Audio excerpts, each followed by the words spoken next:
Une situation tendue entre les résidents de la cité HLM CG6 Zone du Bois et la CGC elle-même. La raison, le début des travaux de construction d'un immeuble R+3 qui dérange sérieusement les résidents. Donc, ils se sont révoltés de n'avoir pas eu un terrain de dialogue avec la CGC, propriétaire légal des lieux. Vous comprendrez mieux dans le dossier que nous avons réalisé.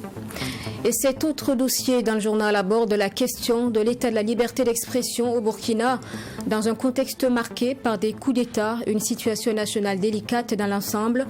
Les cadres donc d'expression ne manquent pas en effet. Nous avons rencontré des acteurs de la vie publique et des animateurs d'émissions interactives qui s'expriment sur ce sujet de la liberté d'expression. Et puis changement à la tête de la direction générale des douanes, Mathias Kadiogo, inspecteur divisionnaire de douane, première classe, 4e échelon, est installé directeur général donc des douanes. Il remplace à ce poste Adam Anana. Le nouveau directeur général compte s'investir dans la collecte de fonds pour soutenir la lutte contre le terrorisme. Bonjour à tous et bienvenue dans ce journal. Dans la cité HLM CGC, à la zone du Bois, les résidents des 36 appartements s'opposent à un projet de construction d'un immeuble de un immeuble donc R+3 pour lequel ils n'ont pas été associés. En tant qu'habitants donc depuis 10 ans, ils s'offusquent de n'avoir pas été invités à un dialogue par la société d'État CGC. Ces dernières expliquent que les résidents ne disposent pas de titre de propriété et ne sont donc pas copropriétaires donc comme ils le prétendent. Détail dans ce dossier signé Serge Kabouré. Nous sommes ici à la cité HLM CGC, située au quartier Zone du Bois de Ouagadougou. C'est une cité qui abrite 3 immeubles à raison de 12 appartements par immeuble. Autrefois locataires, les résidents après plusieurs années disent être aujourd'hui copropriétaires avec le centre de gestion des cités CGC. Comme c'est le CGC qui gère la cité, c'est sa propriété, a demandé aux résidents qui étaient en location simple si la location vente les intéressait. Et nous avons été un certain nombre à nous intéresser à la location vente. Donc les uns et les autres ont pris leur appartement. Ils ont fini de payer. Bon, ça fait plus de 10 ans que chacun de nous a fini de payer et nous sommes là. Cependant, derrière ces images d'une cité paisible avec ses habitants, une situation trouble pourtant la quiétude des 36 familles que compte la cité. En mai 2021, et nous avons été surpris, nous les résidents de cette cité-là, de voir des caterpillars, des gros camions qui viennent avec du gravier, du sable et du matériel de construction. Ils sont arrivés, ils ont abattu une partie de notre mur. Ils ont terrassé notre gros quartier, ils ont enlevé, détruit la poubelle de 36 appartements et nous avons cherché à savoir qu'est-ce qui se passe quoi. Qu'est-ce qui se passe? Eh bien, les images parlent d'elles-mêmes. C'est un projet de construction d'un immeuble R+3 initié par le CGC. Après plusieurs interpellations de la part des habitants à l'endroit du gestionnaire de la cité, l'information de la réalisation d'un 4e immeuble sera finalement donnée selon les résidentes. Elles disent faire face à d'énormes conséquences. Le pourtour de notre cité, les voies sont déjà fichues, foutues. L'intérieur de notre cour où sont déposés le matériel de construction, les bois, les ferrailles, les briques, les sables et compagnie, et notre voie principale là, défoncée. Notre fosse septique même, la principale fosse septique est dans l'allée principale défoncée. Il faut rentrer leurs machines, des grosses machines qui n'ont même pas le droit de rentrer ici parce qu'en passant, on a des fosses sur la route.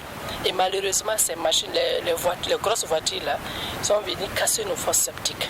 Pour mieux comprendre cette affaire, nous nous rendons à la direction du centre de gestion des cités CGC, situé à la cité N3. Entouré de son service de communication et d'autres collaborateurs, le conseiller fiscal du CGC explique que la société d'État est propriétaire légale de la cité, d'où la mise en œuvre du projet de construction d'un 4e immeuble. En tant que propriétaire, convient-il de demander à des résidents la permission pour ériger un immeuble sur un terrain qui nous appartient?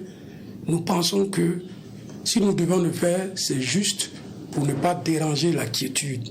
Mais demander la permission, ce serait déjà remettre en cause le titre dont nous sommes propriétaires. Le CGC disposerait donc par conséquent d'un titre foncier, contrairement aux résidents de la cité. Du fait de sa présence là-bas, le CGC est copropriétaire parce que le CGC a des titres. Donc à terme, lorsque les autres résidents vont fini de payer leurs appartements et ils vont introduire les dossiers qu'à terme ils auront les titres de propriété. Le CGC et ces derniers seront maintenant des copropriétaires. Mais pour l'heure, on peut dire que ce sont des accédants à la copropriété. Toujours selon le conseiller fiscal du CGC, une note aurait été adressée aux résidents de la cité le 26 avril 2022 afin de porter à leur connaissance du lancement des travaux qui finalement ont débuté le 24 mai 2022. Les résidents ont été reçus par leurs représentants, par le directeur général du centre de gestion des cités. Nous avons même eu une séance de travail avec les représentants des résidents pour leur montrer le projet dans son ensemble, pour leur dire combien de fois nous sommes soucieux de leur quiétude et combien de fois le projet que nous avons engagé ne peut grandement empiéter sur leur vivre ensemble. Mais convenez avec nous qu'un immeuble R+3 suscite forcément des désagréments. Les résidents de la cité HLM CGC du quartier Zone du Bois n'ont qu'une seule demande, être entendus et associés au projet en tant que copropriétaires de la cité. On ne peut pas se lever comme ça parce qu'on est autorité et puis on impose des choses à la population. Et c'est ça qui est énervant. Parce que quand on est sur le terrain du dialogue, on peut tout obtenir. Mais quand on vient en tant qu'autorité et on impose des choses à des personnes qui sont dans leurs droits, ou qui n'ont pas été suffisamment sensibilisés, à qui on n'a pas expliqué clairement les choses, vraiment ça soulève les cœurs. La société d'État de promotion immobilière CGC se dit être soucieuse du bien-être des populations dans sa démarche et appelle les résidents à la compréhension. Du côté des habitants de la cité, une procédure serait en cours devant les juridictions compétentes et les habitants appellent malgré tout à l'intervention des autorités afin, selon eux, d'éviter le pire. Célébration indifférée de la deuxième journée des Nations Unies à l'école Anko Ouaga hier vendredi. L'occasion a réuni des citoyens d'une vingtaine de nationalités avec l'objectif principal de briser les barrières et de consolider la paix malgré la différence de coutumes, de langue et de tradition notamment. Tout cela donc dans un esprit de promouvoir la culture et la paix. L'ambiance avec Mamitri Nakamabou. Une fois de plus, la journée de la diversité culturelle et de la célébration de paix a été honorée au sein de l'école Anko Ouaga. Les poèmes, le chant, la danse et les discours sur la paix ont été les moments forts de cette célébration. Pour cette deuxième édition, le thème retenu par les responsables de l'établissement est culture et promotion de la paix. Le message de paix, de solidarité, d'excellence, parce que nos enfants œuvrent pour l'excellence. C'est quelque chose qu'on vit au quotidien et vous avez pu vraiment voir que nous avons aussi des enfants bilingues. Donc le bilinguisme, c'est vraiment très important et nous pensons qu'à travers cela, nous allons plus nous concentrer sur la paix et moins sur d'autres choses qui sont moins importantes. Donc c'est un message de paix, de solidarité, de partage, d'union et aussi d'excellence dans tout ce qui est école, études, académie. Nos enfants savent très bien que c'est très important de vivre ensemble. Nous embrassons tout ce qui est diversité.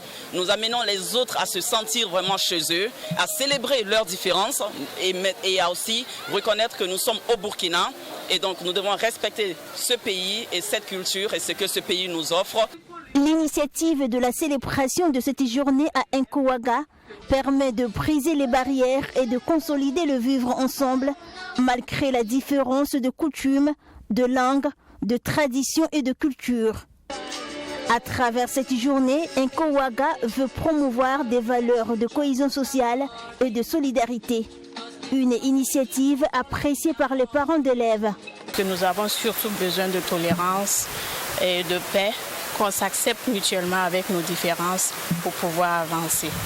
Et la journée des Nations Unies est la bienvenue parce que ça brasse plusieurs nationalités et ça nous donne l'occasion aussi de montrer aux enfants que c'est dans la diversité que l'on peut cultiver l'union et la paix. Célébrer la journée des Nations Unies est une occasion pour cette école d'être en harmonie avec les valeurs que prônent les Nations Unies. La coordinatrice résidente du système des Nations Unies au Burkina Faso par intérim a invité chacun à travailler pour consolider la paix. chacun d'entre vous qui êtes aujourd'hui à l'école, ne soyez pas coupable d'être à l'école pendant que plus de millions d'enfants au Burkina ne sont pas à l'école. Au contraire, essayez vraiment de prendre cette opportunité pour aider votre voisin. C'est ça la diversité. C'est pas parce que vous êtes à l'école que vous n'avez pas de problème. C'est ça la diversité. Et la paix commence par vous à l'école. Regroupant 25 nationalités différentes venues d'Afrique et du monde, Nkowaga, selon la directrice, est la première école accréditée à offrir le programme du diplôme du baccalauréat international au Burkina Faso. Elle a ouvert ses portes au pays en 2018 et combine un programme international de qualité afin de permettre le développement et l'épanouissement académique, social et culturel de chaque élève. Lancement ce vendredi de la campagne Here, une campagne initiée par le ministère en charge de la Santé et ses partenaires. La démarche est censée contribuer au changement social de comportement concernant la santé et il s'agira de sensibiliser les populations à travers tout le Burkina donc sur la santé maternelle infantile et la santé de la reproduction. La campagne est prévue s'étendre sur 10 mois dans tout le Burkina. Les détails avec Abdourahim Nigné. Portée par l'Agence des États-Unis pour le développement international USAID, la campagne Here vise à sensibiliser les populations pour un changement de comportement pour préserver leur santé. Il s'agira de sensibiliser sur les bonnes pratiques dans les domaines de la santé maternelle, néonatale et infantile, la santé de la reproduction et la nutrition. Cette campagne entre en droite ligne du plan national de développement sanitaire, selon le témoignage du ministre de la Santé et de l'hygiène publique, Robert Lucien Jean-Claude Kargougou. Une femme qui est enceinte devrait normalement suivre 8 consultations prénatales. Et c'est gratuit. Pourquoi ne pas le faire? Quand on prend la nutrition, lorsqu'un enfant est allaité exclusivement au sein par sa maman, ça le prémunit de plusieurs maladies. Donc, durant cette campagne RR, toutes ces thématiques, depuis la vaccination, la nutrition, la planification familiale, vont être passées au goût du jour. Robert Lucien Jean-Claude Kargougou se félicite donc pour le lancement de cette campagne et affirme sa disponibilité à soutenir les acteurs engagés pour la réussite de cette campagne sur tout le territoire national. C'est pour nous une véritable gageure de lancer cette campagne de communication ERA et c'est pour moi l'occasion de lancer un vibrant appel à toutes les populations pour qu'elles puissent adhérer à cette campagne ERA. C'est aussi pour moi l'occasion de dire au nom du gouvernement tout simplement merci à l'USAID avec laquelle nous avons une coopération stratégique. La campagne Here, qui signifie en langue dioula bien-être, est prévue se tenir en 2 phases sur tout le territoire national. Elle s'étend jusqu'en septembre 2023 et sera marquée essentiellement par des actions de communication sur différents canaux et la réalisation d'émissions populaires. Nous poursuivons ce journal. Le Burkina connaît depuis peu 2 régimes successifs issus de coups d'État et la question qu'on se pose, la liberté d'expression dans un tel contexte, parvient-elle à rester intacte? En tout cas, les valeurs donc qui sont chères aux Burkinabés s'expriment au quotidien à travers émissions interactives, plateaux et animations de la vie publique. Et qu'en est-il réellement de cette liberté d'expression? Les acteurs répondent dans ce dossier signé Geoffroy Var. La crise sécuritaire que vit le Burkina Faso depuis 2016 engendre aujourd'hui une instabilité institutionnelle. 2 coups de force en 8 mois, plusieurs secteurs de la vie économique fonctionnent à minima. Les Burkinabés sont durement éprouvés mais n'ont pas perdu les acquis démocratiques de ces dernières années, les libertés d'expression et de manifester. David Nana et Denis Zougrana sont des animateurs d'émissions interactives. Le mot à dire, tout comme ça nous concerne, sont des émissions d'opinion. Chaque matin, ils ouvrent leur micro. Les auditeurs posent leurs préoccupations, réagissent au sujet de leur choix. La seule règle, imposer la courtoisie dans les propos. C'est leur idéal, ils partagent le même idéal, ils sont capables d'aller défendre la patrie L'idée d'une émission interactive comme la nôtre, c'est la liberté d'expression. C'est dire ce qu'on pense, mais en utilisant les mots qu'il faut. Tout le monde est libre de s'exprimer. On peut tout dire, mais pour peu qu'on y mette de la manière. Parce qu'après aussi, c'est vrai que c'est la liberté d'expression, mais il y a aussi un cahier des charges, il y a aussi des principes qu'il faut respecter. Nous sommes en radio, donc c'est un média d'éducation. Donc on ne peut pas aussi... je peux ne pas être d'accord avec vous, mais je dois mettre de la manière, de la façon de le dire. Je ne dois pas vous agresser, je ne dois pas vous injurier, je ne dois pas utiliser des mots grossiers également. Donc c'est ce qu'on fait généralement au quotidien.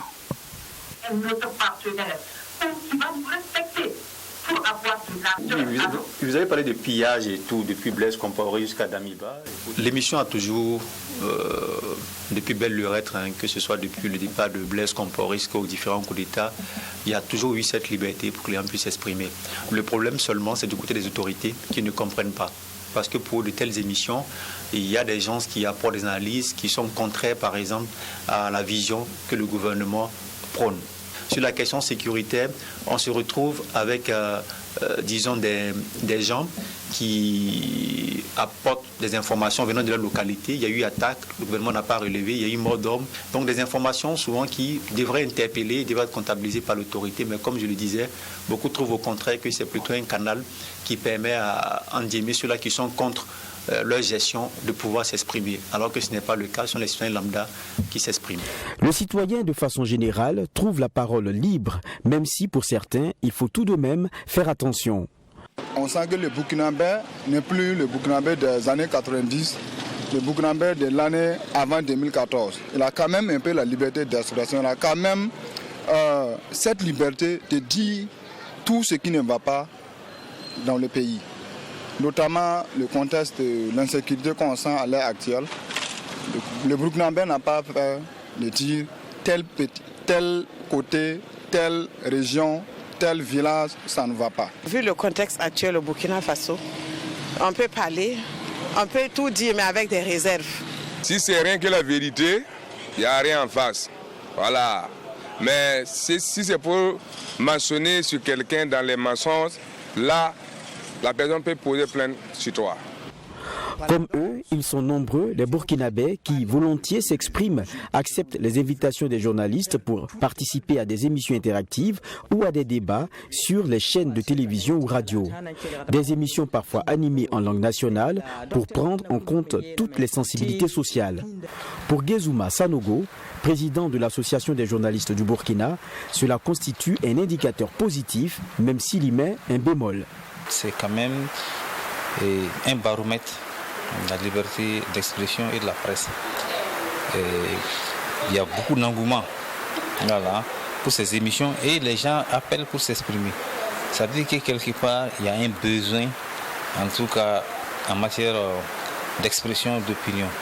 Et l'opinion burkinabé s'est retrouvée à un certain moment donné surchauffée à tel point que quand vous osez émettre une opinion contraire à l'opinion dominante, vous êtes pris à partie sur les réseaux sociaux et souvent les menaces portent même sur l'intégrité physique de certaines personnes qui s'expriment dans ces cadres-là. Donc on est dans ce contexte. Ce qui fait que ce qui devait être vraiment quelque chose à encourager devient risqué à un moment donné. Le baromètre de cette liberté d'expression, c'est aussi ce foisonnement de conférences de presse régulièrement animées par les organisations de la société civile. La coordination nationale des OSC en a répertorié un nombre important. Aucun sujet tabou sur les thématiques abordées. Politique, économie, démocratie, tout y passe. Le fait même de dire qu'on n'est pas d'accord, c'est déjà une liberté d'expression. Donc, à mon sens, au Burkina Faso, ça existe.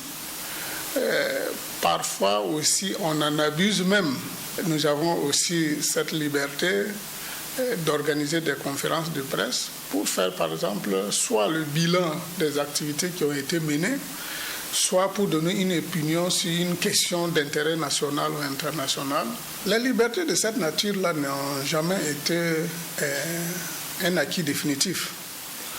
Il faut que les uns et les autres travaillent à les conserver, à les pérenniser, à faire en sorte qu'effectivement, cette liberté-là existe.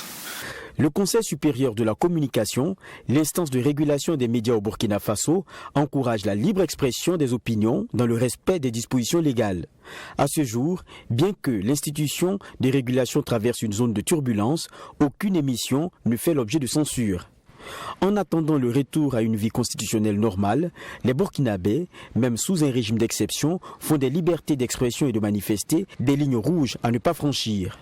Ces deux valeurs restent vitales, acquises dans le temps et dans la douleur. Les Burkinabés y restent foncièrement attachés.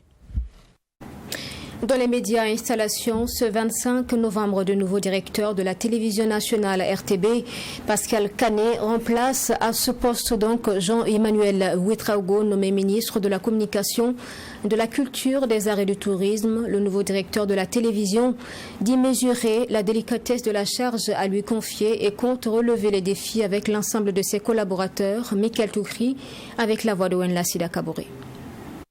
Nommé le 22 novembre 2022, directeur de la télévision du Burkina, Pascal Kané, précédemment rédacteur en chef de la télévision nationale, a été installé dans ses fonctions ce vendredi 25 novembre en présence du directeur général de la radiodiffusion télévision du Burkina Faso. Le nouveau directeur de la télévision dit être conscient des défis à relever afin de répondre à des téléspectateurs de plus en plus exigeants dans la qualité du programme.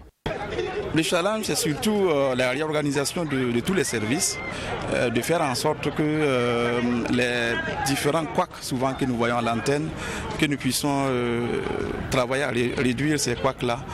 Parce que comme je l'ai dit, c'est très souvent dans les détails que nous pêchons. Et c'est malheureusement ces détails-là que le public retient. Et donc nous devons vraiment travailler à réduire autant que possible ces petits couacs, ces petites erreurs, souvent à l'antenne, ces noirs, ces fautes, souvent à l'antenne, pour que nous puissions réellement faire un travail de qualité, parce que actuellement, comme je l'ai dit, c'est l'excellence qui s'impose à nous. Nous sommes obligés d'aller à l'excellence, sinon la concurrence est là. Donc il faut vraiment qu'on se mobilise pour rester dans les codes et pour faire en sorte que la télévision du Burkina présente son meilleur visage. Pour le directeur général de la RTB, Rabanki Zida, cette nomination s'inscrit dans la dynamique de la télévision nationale à innover et à travailler pour être en phase avec l'évolution technologique. Il appelle donc tous les travailleurs à fédérer leurs énergies pour relever les défis qui se présentent à la télévision nationale. Selon lui, la situation actuelle du pays demande à chacun beaucoup de professionnalisme. Tous les employés sont alors appelés à travailler à l'atteinte des objectifs fixés pour la bonne marche de la RTB. Ne pas considérer que c'est le directeur seul qui doit porter la charge. C'est un appel que je lance à tout le monde.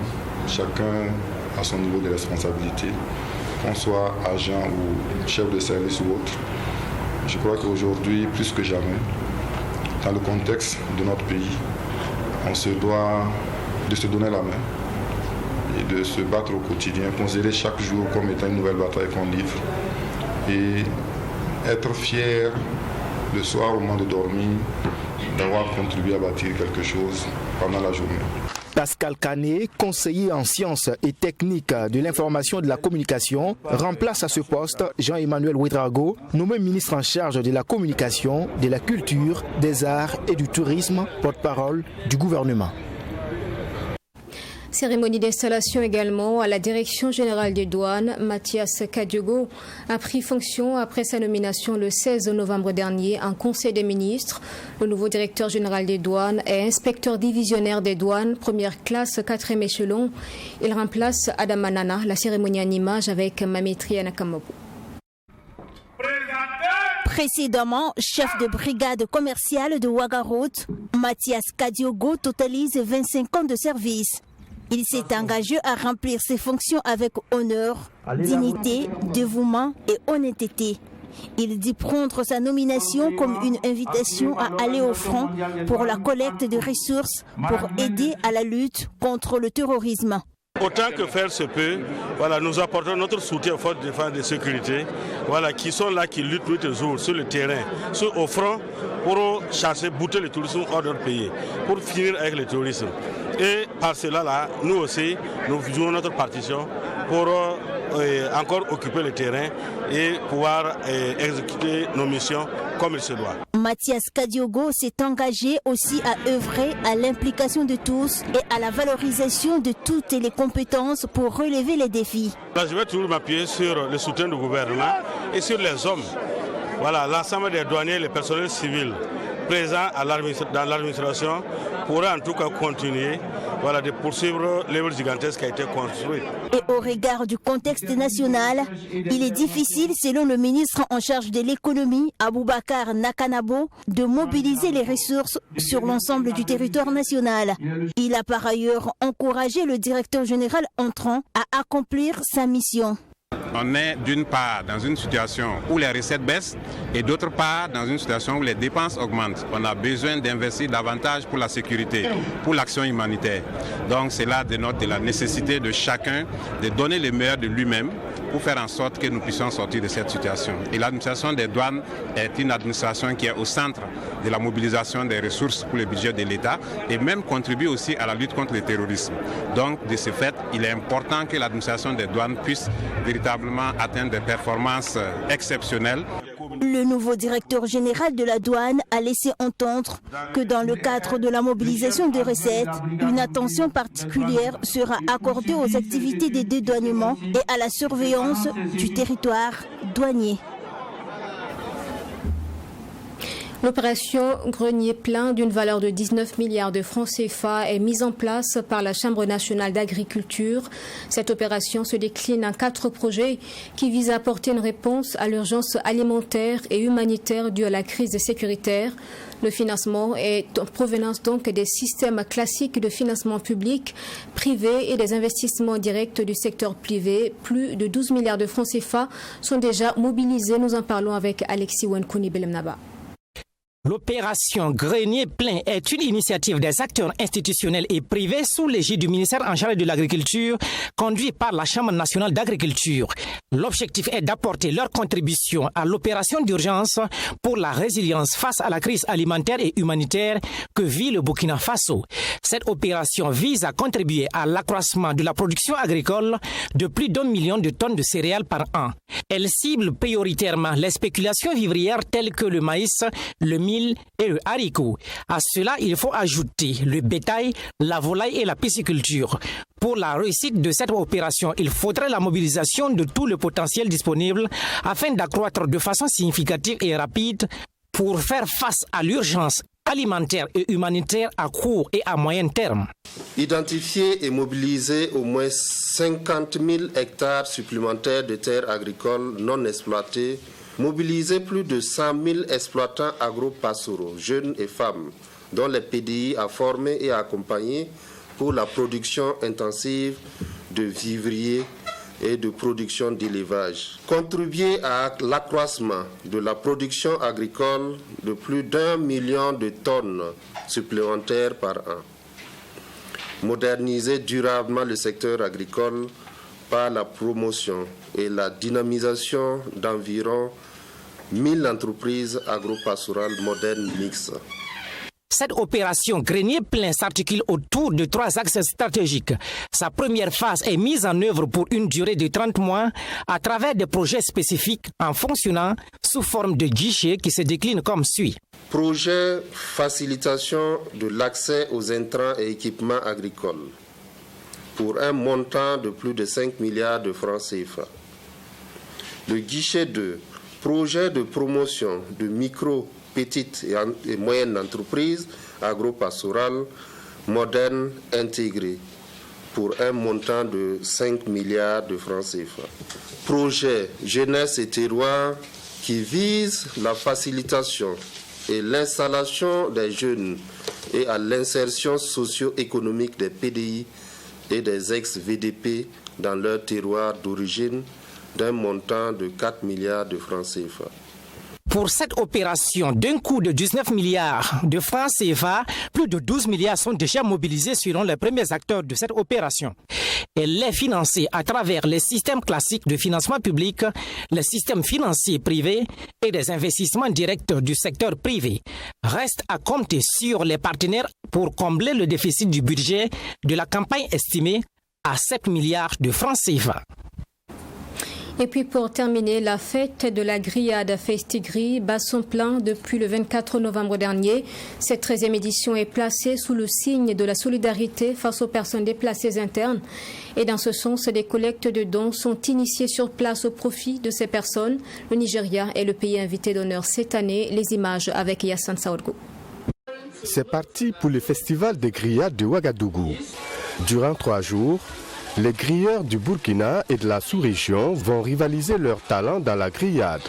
Selon la présidente de l'association des grilleurs et promotrice du Festigri, les grilleurs traversent une situation difficile avec les différents reports d'activité. La tenue de ce festival leur permettra donc de se tirer d'affaire. Depuis 13 ans, si vous l'avez constaté, nous sommes très heureux de lui dire que nous avons été les tout premiers pionniers à mettre en avant la grillade, les restaurateurs. Parce que maintenant, si vous constatez, il n'y a aucune activité où les grilleurs ne sont pas présents. Donc il fallait qu'on travaille pour que vraiment ces grilleurs-là trouvent leur place dans la société. Et nous en sommes très heureux.